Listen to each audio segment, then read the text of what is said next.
रक्त चंद्र सम्मिश्रै कोमल बिल्व पत्रकै भवानी पूजिता येन स भवेन्न प्रतिक्षिप्तौ।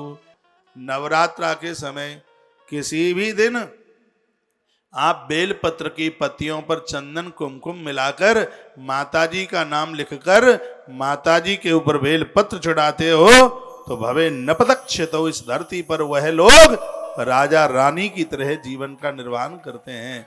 और भगवान की कृपा से कल रात्रि को देखो, बिना मुझे एक आदमी ने पूछा कि ये कहाँ पर लिखा है कि माँ को बेलपत्र है। हम तो अभी तक यही समझ रहे थे कि महादेव को ही बेलपत्र चढ़ाए जाते हैं। हमने कहा पूरी रात जागना, दिवाली की रात्रि को और लक्ष्मी नारायण के ऊपर तीनों पत्तियों पर श्री लिख करके चढ़ाना, जीवन में गरीबी नहीं रहेगी, दरिद्रता नहीं रहेगी। माँ भगवती लक्ष्मी ने इसको प्रकट किया है और माँ भगवती जगदम्बा ने इसके ऊपर मोहर लगाई है। माँ भगवती दुर्गा ने रोली और चंदन मिला करके कोमलः बिल्व पत्र कही बेल पत्र चढ़ाए भवानी पूजिता ये न। वेल पत्र से जो भवानी की पूजा करते हैं ये न सा भवे नपदक्षित, उच्छित कहते हैं जमीन को। इस धरती पर वह लोग राजा और रानी की तरह जीवन का निर्वहन करते हैं। जीवन में किसी भी प्रकार का अभाव नहीं रहता। शुरुआत चरणों से कीजिए, फिर मैया ढक जाए, कोई चिंता की बात नहीं है। महादेव की पिंडी के ऊपर से बेलपत्र आरंभ होता है, ऊपर से, और माता जी के चरणों से बेलपत्र आरंभ होता है। कल ये बात मैंने बोली है।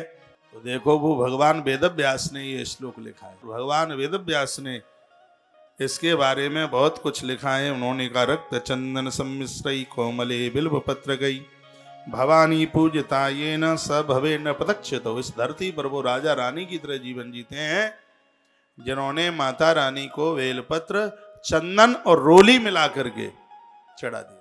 और हमने तो ये रात को पूजा करी है, सगरी तुम्हारे ही खाते में जमा कर दिया है।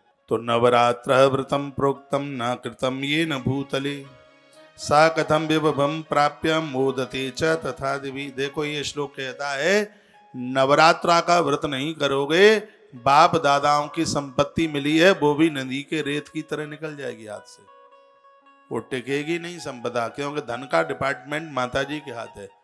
कुबेर जी भी किसी को पैसा देते हैं तो माँ परम्बा को पूछते हैं, माँ की अनुमति के बिना नहीं हो सकता। श्रीमद् भागवत जी के दूसरे स्कंद में कुछ डिपार्टमेंटों का वितरण किया। विद्या का डिपार्टमेंट भगवान महादेव और सरस्वती माता के हाथ है। धन का डिपार्टमेंट है, पैसों का डिपार्टमेंट है, वो मैया दुर्गा के हाथ है। अन्न का डिपार्टमेंट देवताओं की माता अदिति के पास है। तो सब ये विभाग बटे हुए हैं। तो जो बहुत धनवान, संततिवान, ऊर्जावान बनना चाहते हैं तो नवरात्र व्रतम प्रोक्तम न कृतम ये न भूतले। जो इस धरती पर नवरात्रा का व्रत नहीं करता, जो भी कुछ मिल गया है वह भी सब हाथ से निकल जाएगा।